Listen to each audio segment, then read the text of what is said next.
श्रीमद् भगवत गीता के दूसरे अध्याय के 62वें और 63वें श्लोक में भगवान श्री कृष्ण अर्जुन से कहते हैं कि विषयों का चिंतन करने से, उनमें ध्यान करने से, मतलब उनके बारे में सोचते रहने से मनुष्य की उन विषयों में आसक्ति, मतलब उनमें अटैचमेंट, उनमें लगाव पैदा हो जाता है।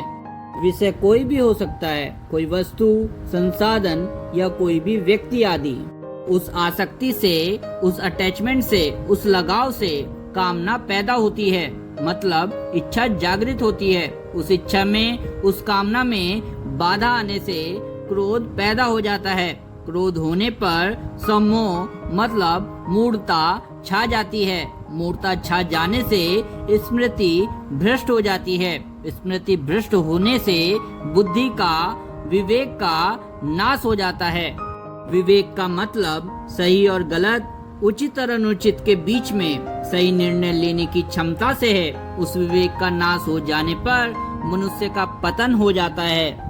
क्रोध से सम्मोह होता है, अर्थात मूर्ता छा जाती है। वास्तव में देखा जाए तो काम, क्रोध, लोभ और ममता, इन चारों से ही सम्मोह होता है।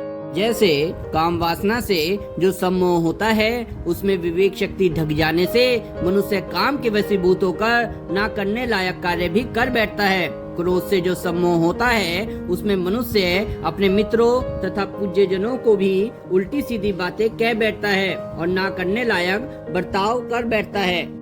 लोभ से जो सम्मोह होता है, उसमें मनुष्य को सत्य सत्य, धर्म धर्म आदि का विचार नहीं रहता और वह कपट करके लोगों को ठग लेता है।